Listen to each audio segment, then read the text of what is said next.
In the words of Catherine Stonehouse, faith formation, Christian faith formation, happens in the minuscule moments of life.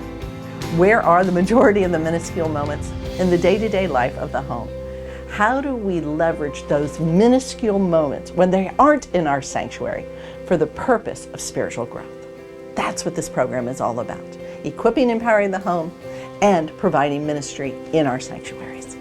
I have found the Masters of Children, Youth, and Family Ministry so beneficial. I can apply everything to my ministry right away, had great connection with students, and the professors are phenomenal.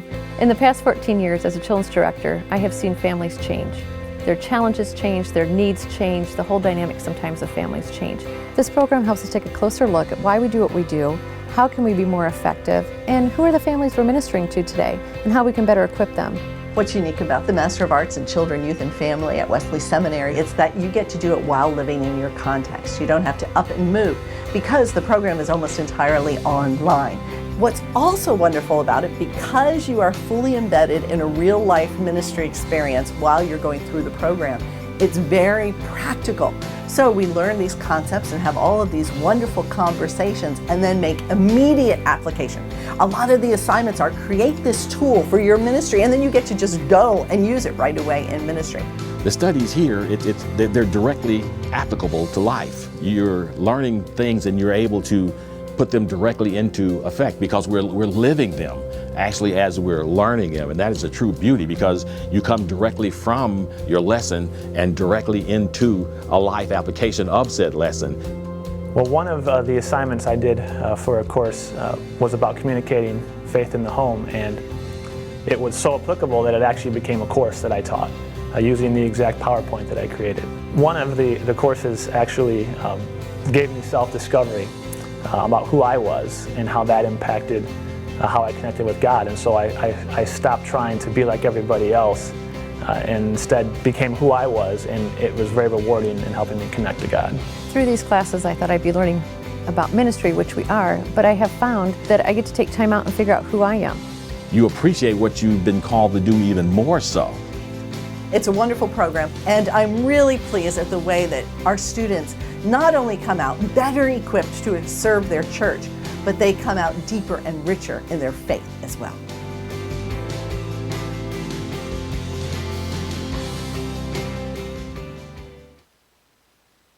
Carey, how you doing? Hey, I'm doing great. Thanks for having me. Hey, it's so good to have you. Is it freezing cold in Barrie, Ontario, like it's freezing cold in Grand Rapids, Michigan for me right now? No, it's warm and the monkeys are out in the palm trees. Palm trees are swaying. It's snowy. You got your ocean breeze in the middle of Canada. That's Yeah. Well, actually, the lake right across the street from my house isn't frozen over. So there you go. That's a mild winter. That's a mild winter. A mild winter. Very cool. Well, hey, thank you for taking the time to join us and to be a part of this conference. We're thrilled that you're going to be, we're thrilled that you're with us. And so let me jump right in because we've got 20 minutes and we want to make the most of it. So sure, Matthew, all of the questions are going to center around parenting beyond your capacity. So you ready for question one? Ready to go. All right, let's jump start. So toward the beginning of the book, you had an insight about the Bible that it honestly made me both laugh and give pause because it was true. And you said this. You said if most of the parents in the Bible had shown up to your church, you would have suggested they go to counseling immediately. And I honestly laughed at that because it really is true. But afterwards, you go on to mention that God is not trying to paint a picture of an ideal family, which I think is a really good insight, and wonder maybe if God gives bad examples to biblical families so that we can have some hope today. And so I'm wondering, what are one or two really simple steps that dysfunctional families can start to see their story within God's bigger story? Oh, I mean, dysfunctional. Oh, my goodness. This morning, my devotions, the day we're recording this, I couldn't believe it. It's a story of Jacob, which I'm never a huge fan of, and the 12 tribes of Jacob. And literally, Leah wants to get pregnant. She's using that against Rachel. Rachel's jealous and bitter. And then it's like, well, sleep with my maid. No, you sleep with this maid. And then it's like, okay, well, you sleep with her tonight because I bought you for mandrakes. And I'm like, what? That was literally out of my morning devotion. That isn't even a devotion, It's just crazy. But what I think that gives us is hope. I was talking to a leader just before we jumped on who is, I'm going down to talk to his team, and he's like, okay, you've been doing this for 20 years. Talk about your family. What are some things you did well, some things you didn't do well? And I mean, we all have regrets, and we all look back. I've now apologized to my kids, for just, sorry I was so tense in that period or window or whatever. But I think to answer your question, it gives us hope. I mean, you look at that and go, well, I'm better than that, maybe not. But, at least I didn't make that mistake. But I think it gives us hope. And, the way Reggie Joyner and I, we wrote the book together, the way we think about it is it gives families a front row seat to the grace of God. Like, I need the grace of God.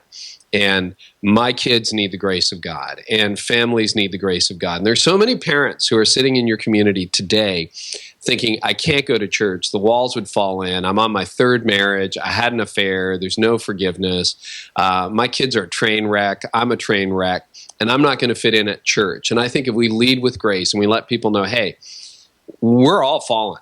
I just think it's a great, great, great way to start a conversation with parents. And when we don't pretend that we've got it all together, I think it goes a lot better, Matthew.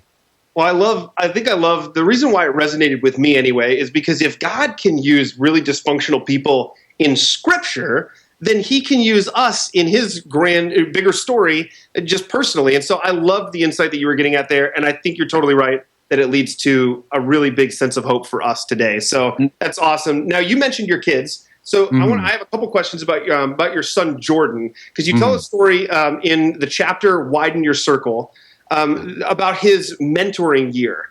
And so when he turned 13 years old. So explain a little more of this mentoring year to our viewers. And here's what I think I'm specifically was looking for is why did you come up with the idea? How did you choose the people you chose for this mentoring year? And then maybe even more importantly, how is Jordan still being impacted today because of that mentoring year when he turned 13?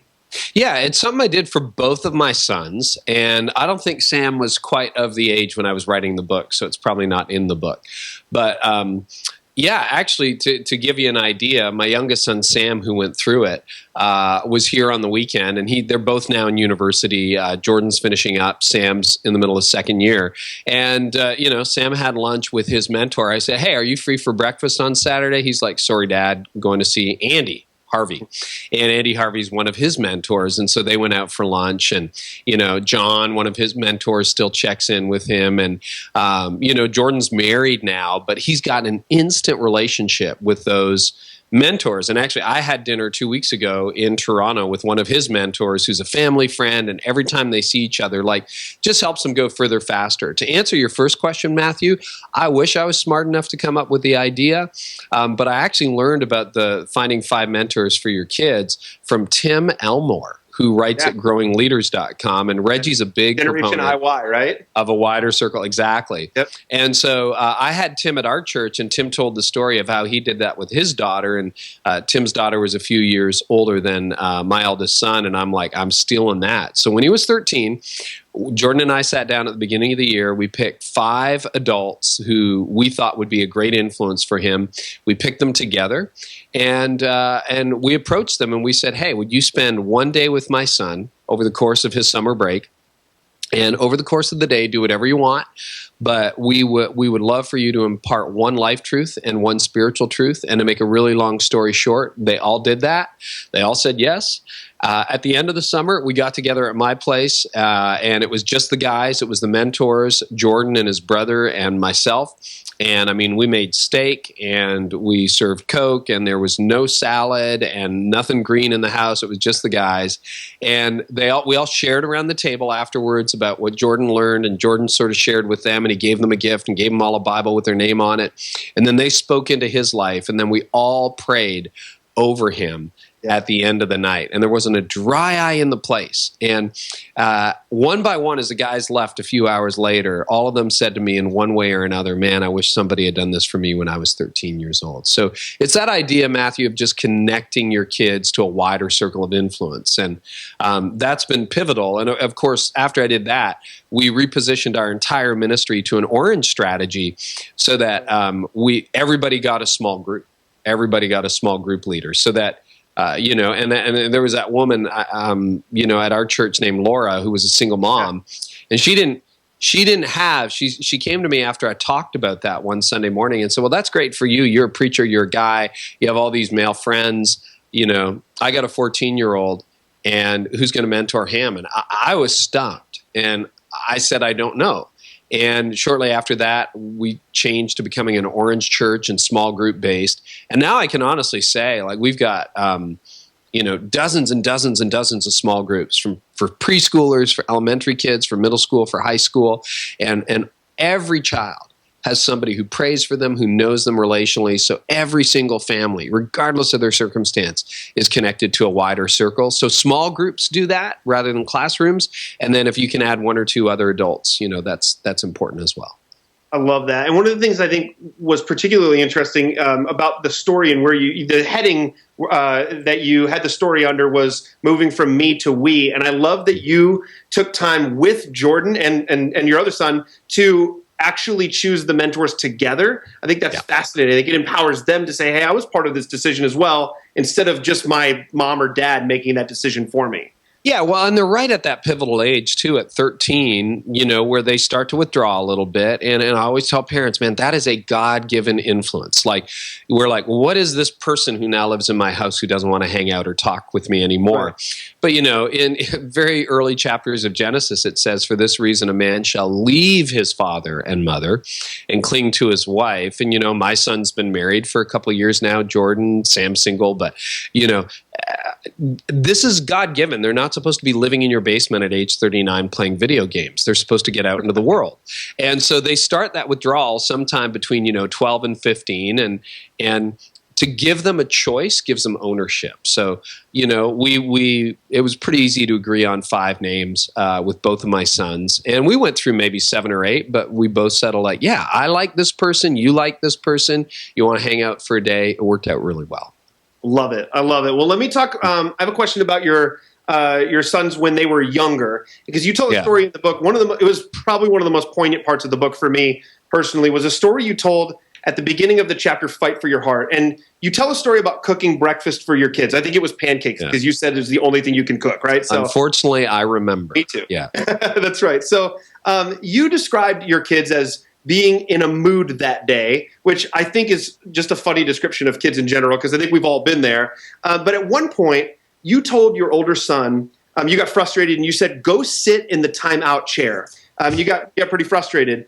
And you go on to say this: sometimes it is easy to forget that you can win the argument and force the right behavior, but lose the heart in the process. Mm-hmm. And I think the reason why it was so poignant for me anyway is because it makes me sad to admit this, but I've totally done that with my children. We've got a 5-year-old next week, and I've totally done that. I've lost patience, and I haven't fought for his heart. And so here's what I'm wondering is, how has this thinking, fighting for your child's heart or your family's heart, changed the way that you parent on a personal level? It's changed everything. And again, I'll credit sources. I got that insight from Reggie Joyner, and 14 years old.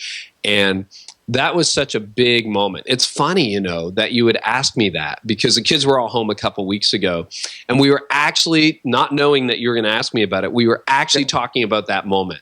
And, Jordan was saying, you thought you were so tough, but you never followed through on anything. He's 24 now. Sam's 20. And so we're joking about what a terrible parent I was, which is, of course, why I write parenting books. But, sure. He was just saying, Dad, what were you thinking that day? And I'm like, Jordan, I wasn't. I was just, that was the last little bit of control that I had. And we're laughing about it now. And they're like, that's the most ridiculous thing ever. And I said, I know. And I know my ability to control you was done. And I hadn't put him on the timeout chair since maybe he was 8 or 9. So at 13, I do this. And, Sam was 4 years younger. He's just like, I'm just going to go to the timeout chair because I feel sorry for my father. And ultimately, I'm sure that's exactly how Jordan behaved that day. But it's that journey from control to influence that every parent is on. When your child is very, very young, you have complete control. And then when they get older, all you're like at 20 and 24, all I have left with I'm left with those boys is influence. I don't have any control. I mean, one of them lives in Toronto, another one lives 2.5 hours away. I have no control. I don't actually know what they're doing right now. All I have left is influence, and influence works relationally.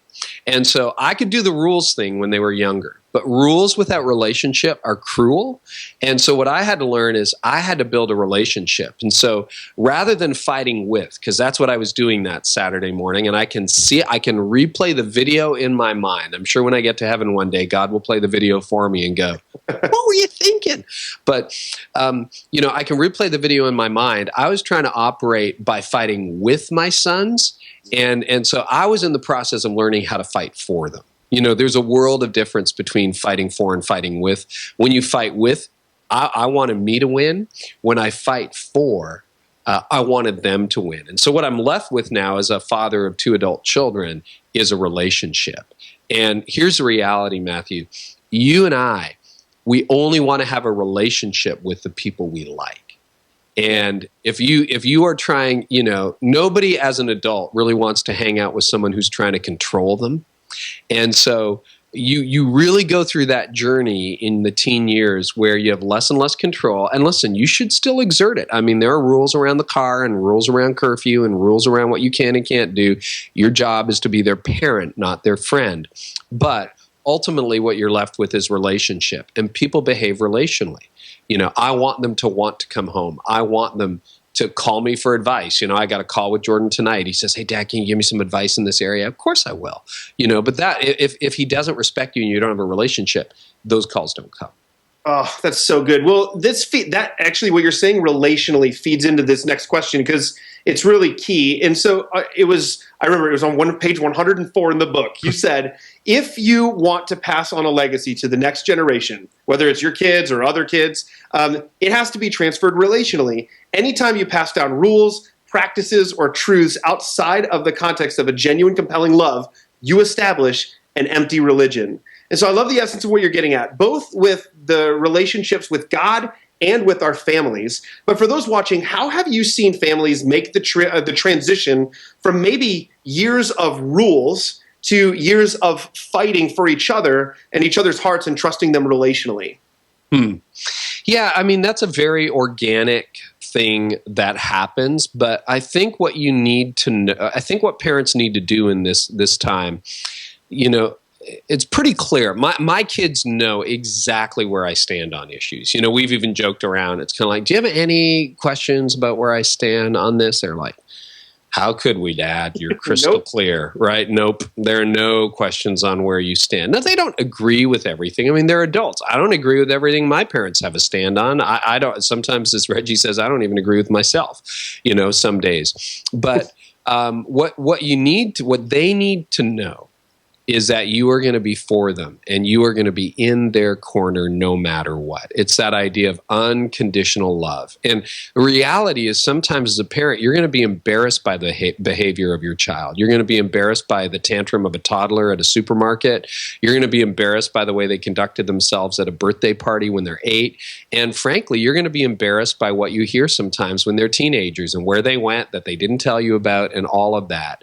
And what they need to know at the end of the day is, yes, there are consequences to my actions, but are you for me? Do you still love me?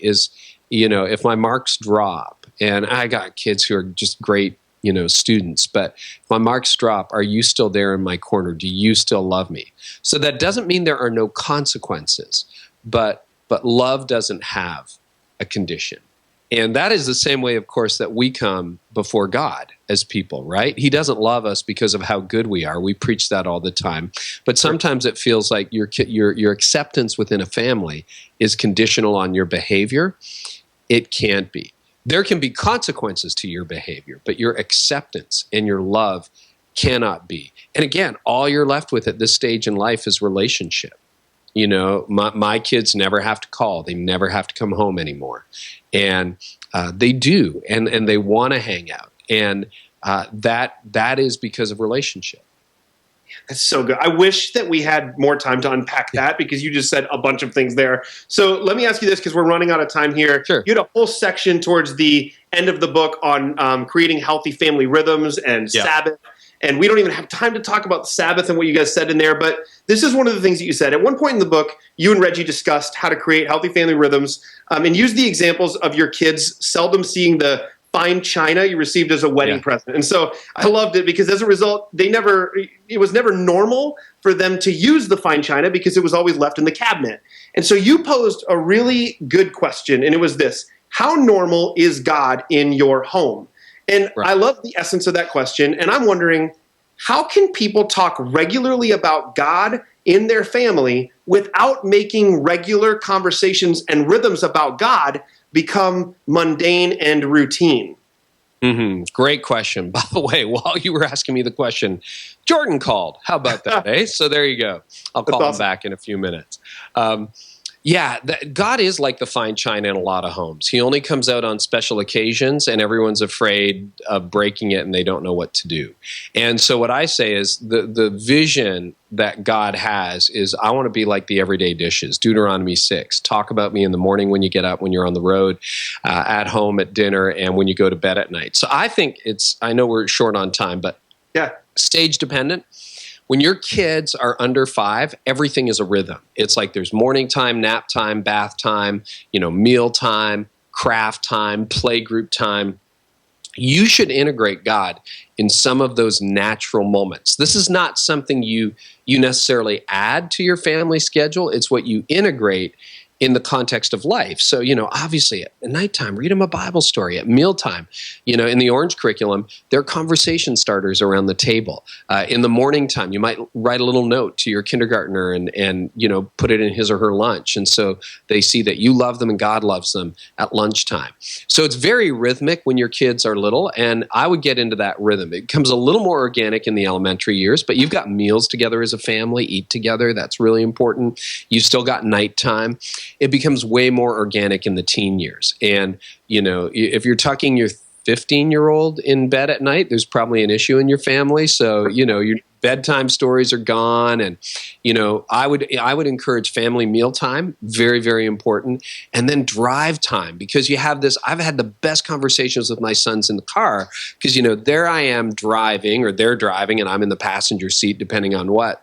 And I'm looking ahead, and they're not really looking at me. I'm not really looking at them. And so you can go places you wouldn't go than if you're like, hey, Matthew, let's have a conversation right now. It's less intimidating. We've had amazing conversations that way. So I would say it starts very structured, and use that structure. It's not something new you're doing. You're just laying over conversations about God. And again, if you use a curriculum like Orange, that'll help you with that. It'll give you stuff to talk about in your home that you can do in the rhythm. And then even we have drive time stuff for like teenagers and that you can sort of prime the conversation in the car. I love that. The drive time thing, I'm sure we didn't make up the name anywhere, but we call them minivan moments at our church and with our family. Good. Is minivan moments. How can you have those conversations? And it's cool because we've got kids who are just getting into that age where we can actually have those conversations and have them be meaningful. And so, awesome. Hey, thank you for your time. Really quick, what's one book in the last year that you've read that's been just outstanding, substantial for you? I'll tell you, the one I'm reading right now, because it's really good about the soul, is the Genesee Diaries by Carey Nieuwhof. Not particularly well known. Read it when I was like your age. Reading it again right now with my small group. And it is just soul food, so I'm loving it. Also, H3 Leadership by Brad Lomenick, one of the best leadership books in the last year. Very cool. I just read In the Name of Jesus Again by Carey Nieuwhof. Oh, isn't it great? Woo, it's so good. So, very cool. Hey, tell everybody, I know you're very active on social media. Tell everybody where they can find you on social media so they can hit you up. Well, I have such an easy name to spell. It's Carey Nieuwhof. So you can find me at CareyNieuwhof.com is sort of the gateway to everything. My blog, my podcast. I do a leadership podcast. I'm C. Nieuwhof on Twitter, Carey Nieuwhof on Facebook and Instagram, and I hope to connect with you there. Very, very cool. Carey, thank you so much for joining us. Hey, thank you. Awesome. Have a great day. Matthew, thanks for having me. Thanks for all of you for doing what you're doing.